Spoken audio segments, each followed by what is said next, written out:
낭낭님들 안녕하세요. 예. 궁금하셨죠? 미가야는 과연 어떤 이야기를 받아서 전하게 되었을까? 뭐 궁금 안 하셨을 수도 있습니다. 이미 열왕기상 22장을 정독하셨다면 답을 아시게 될 텐데요. 여기서 궁금하셨을 건 아마 뭐 이 묵상을 하면서 제가 나누는 뭐 저의 그 뭐 이야기들이나 또 이런 것이겠죠. 그러니까 사실 이 미드라시적 성경 읽기를 하고 있습니다만 거의 요즘에는요. 성경 안에서 우리가 그냥 스쳐 지나갔던 이야기들을 보다 더 꼼꼼하게 읽으면서 함께 한번 다시 여호와 신앙의 핵심을 짚어보는 그런 시간으로 저 지금 이 유튜브가 거의 이제 활용이 되고 있는 상황이에요. 그래서 이번에 그 장로교 신학대학교 그 대학원 시험을 보는 한 친구가요. 제 유튜브로 열심히 성경 공부를 하고 있대요. 그래서 제가 너 그러다 떨어지면 어떡하니? 그러고 이제 우스갯소리로 이야기를 했습니다만 제 해석까지 답하진 않겠죠. 하지만 들으면서 성경을 보다 보니까 오히려 꼼꼼하게 읽고 묵상을 하면서 읽고 성찰을 하면서 읽게 되는 장점이 있다고 얘기를 해줘서 제가 마음이 흐뭇했던 그런 일화가 있습니다. 이렇게 여호와를 두려워하여 오히려 살아계신 여호와께서 나에게 맡기신 말씀, 그 말씀을 전하겠다라고 이제 마음을 굳히고 간 미가야는 드디어 이 왕 앞에 선 거죠. 이 두 왕이 아예 사마리아 성문 앞에 쫙 광장에 앉아서 그 광경을 상상해 보면요. 심리적으로 미가야가 상당히 위축당할 수 있는 상황인 것 같아요. 그쵸? 당연히 막 주변에는 다 나가라고 나가라고 나가라고 하는 선지자들로 모여 있을 것이고요. 또 그 옆에는 또 막 그 군중들이 구경을 하고 있는 상황, 뭐 이런 상황 속에서 이제 불려간 미가야가 되겠죠.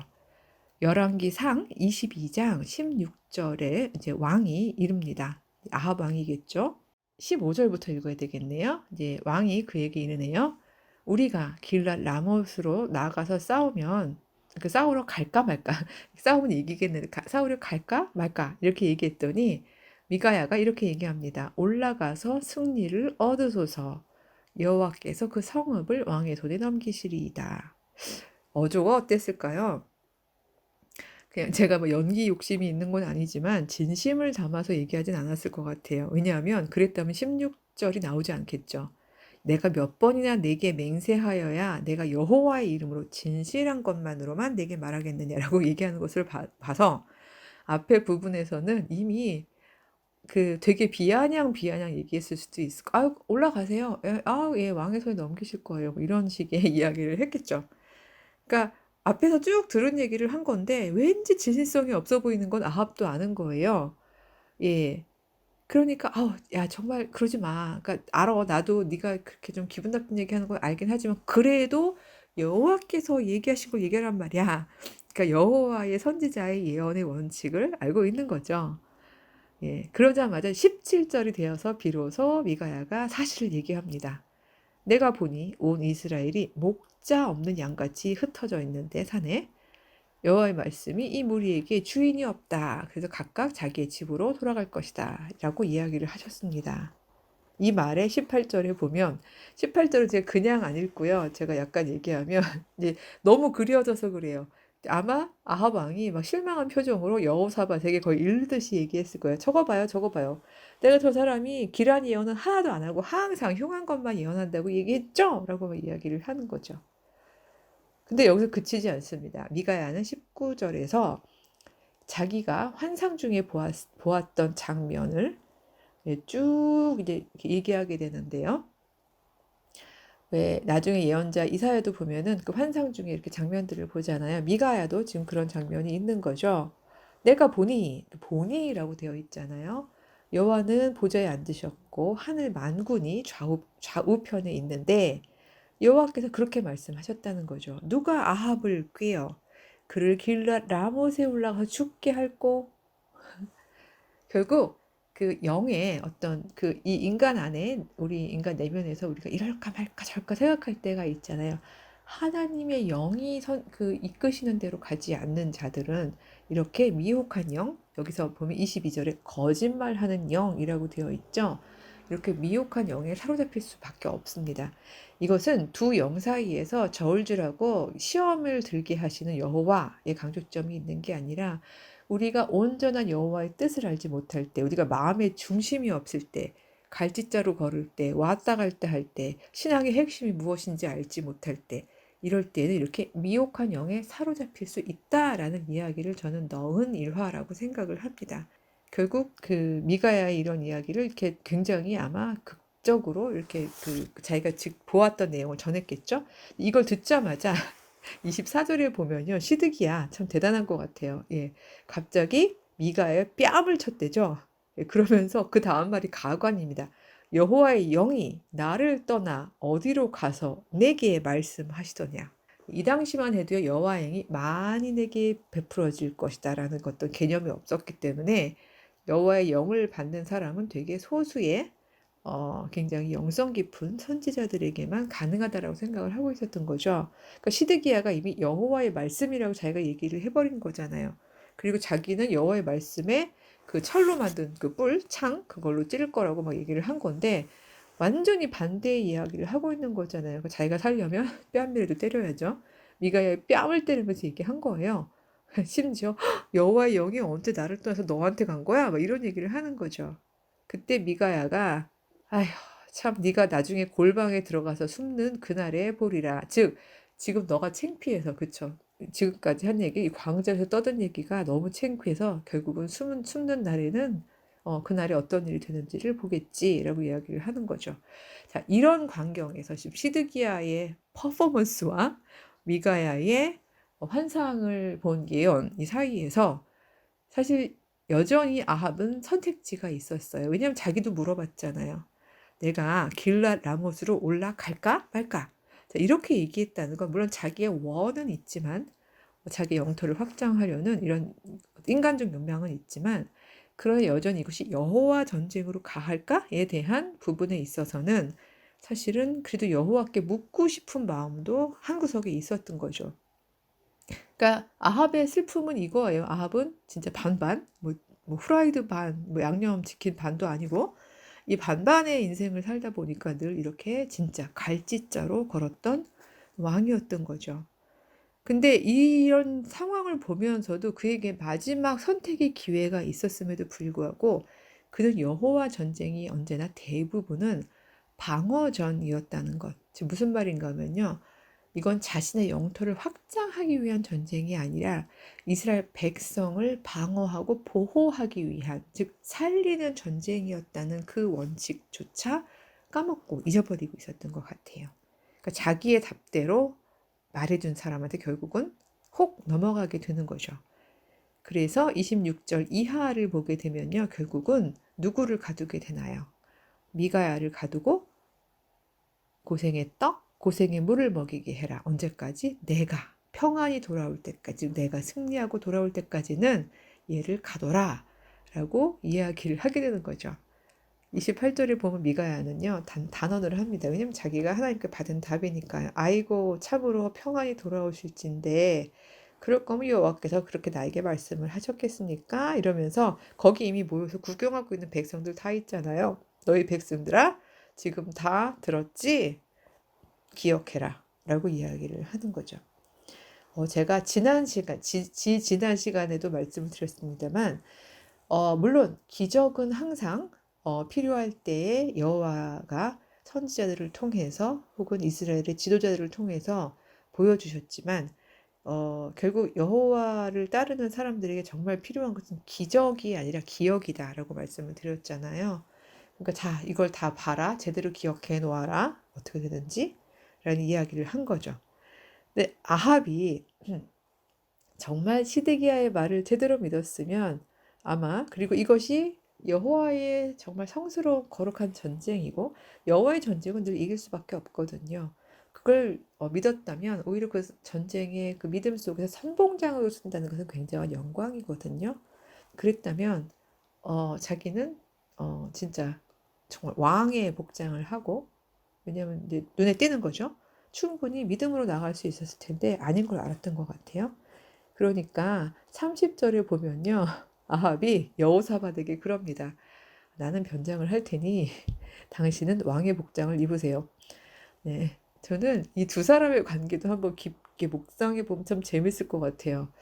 이 여호사밧은 그 말에 왜 순순히 왕의 복장을 입었을까?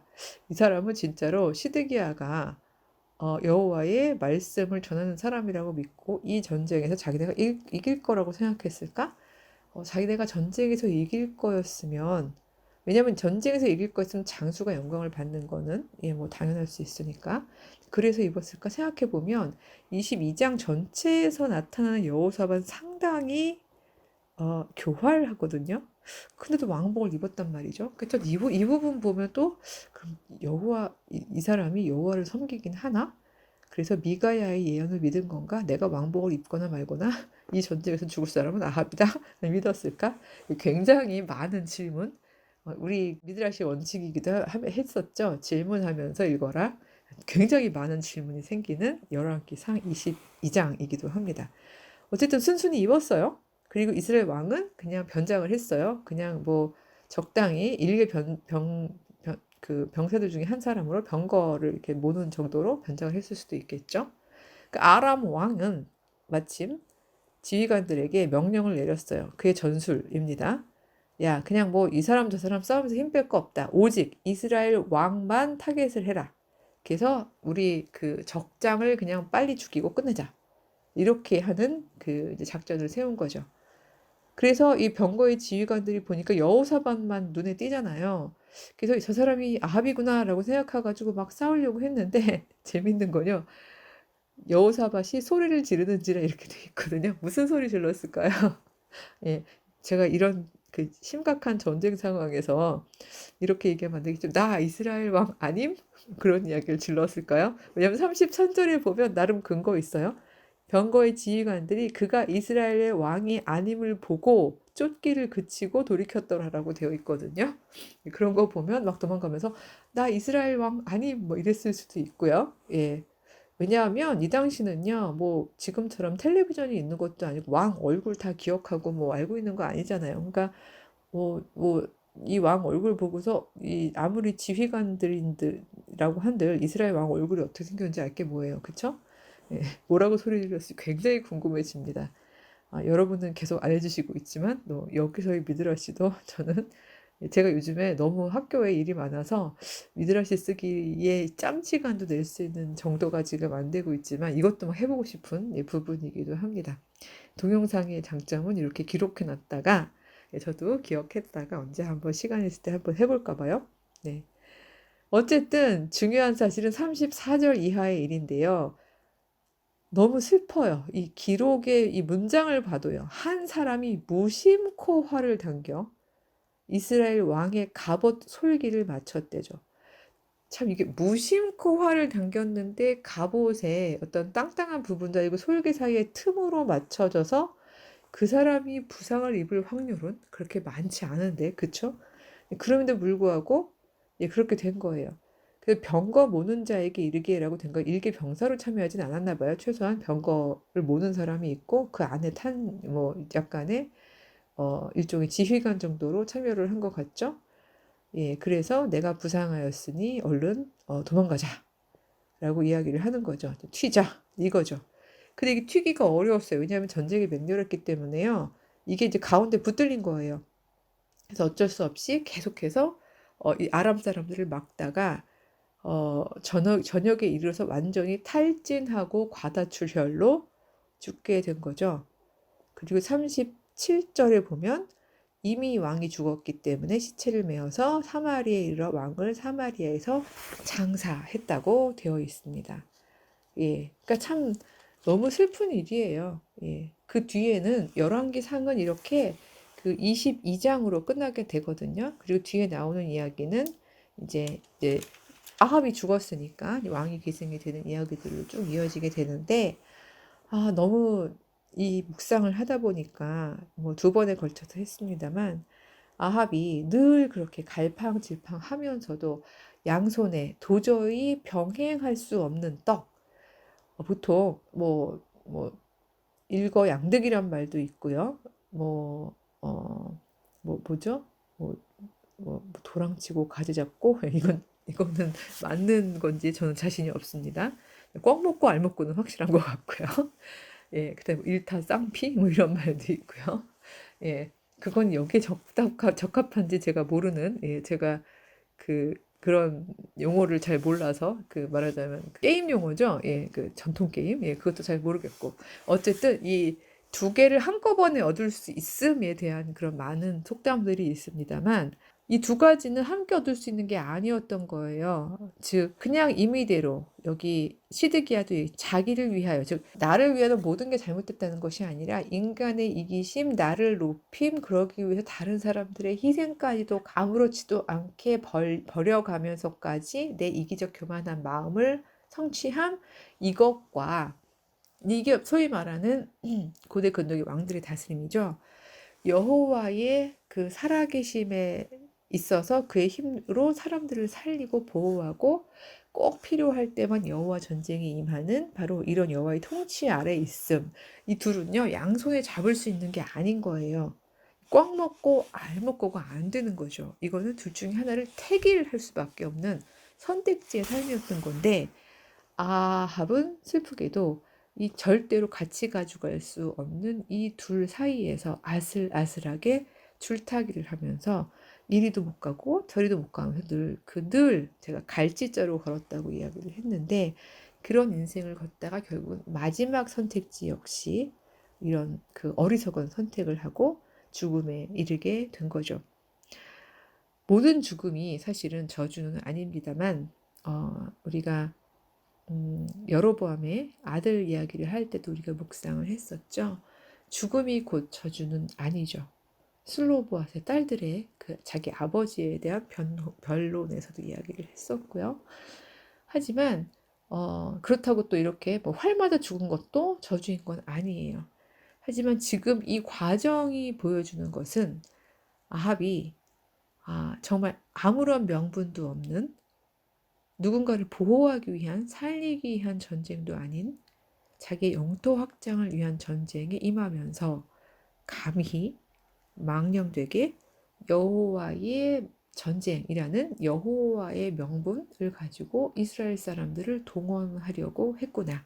그것이 잘 되지 않았음에도 불구하고 백성들을 동요하게 하지 않기 위해서 하나님의 말씀을 전하고 있는 미가야는 오히려 옥에 가두고 시드기야와 뭇 선지자, 거짓 선지자들이죠. 그들의 말을 공적으로 인정하면서 백성들을 미혹했구나. 그리고 끝내 자신의 비극으로 이렇게 치달았구나. 이런 생각을 하다 보면 안타까움이 큽니다. 예, 그래서 어쩌면 우리도 돌아보아야 할 부분이 있을 것 같아요. 어떤 것들은 같이, 진짜 꽁도 먹고 알도 먹으면 얼마나 좋아요. 인생에 있어서 그럴 수 있는 일들은 같이 하면 좋은 것 같습니다. 하지만 어떤 선택들은 이 두 가지를 병행할 수 없는 선택들이 분명히 있을 텐데, 기도하기는 하나님께 그런 지혜를 간구해야 할 것 같습니다. 지금 이것은 여호와의 전쟁의 명분처럼, 혹은 여호와께서 살아계심을 두고 우리가 해야 하는 선택처럼 명백한 그런 선택의 길입니까? 그렇다면 제가 거짓말하는 영에 미혹되지 않게 하소서. 그리고 언제나 하나님의 말씀대로 살리는 진리의 편에 서게 하소서 하고 기도하면서, 진짜 옥에 갇힐지라도 고생의 떡과 고생의 물을 먹게 될지라도 온전한, 그리고 하나님 앞에 바른 선택을 하는 그런 삶이 되어야 하겠습니다. 우리 그런 낭낭님들이 되자고 함께 약속하면서 다음 시간에는, 예, 기필코 예, 움직이는, 예, 소형으로 등장하겠습니다. 여러분 안녕.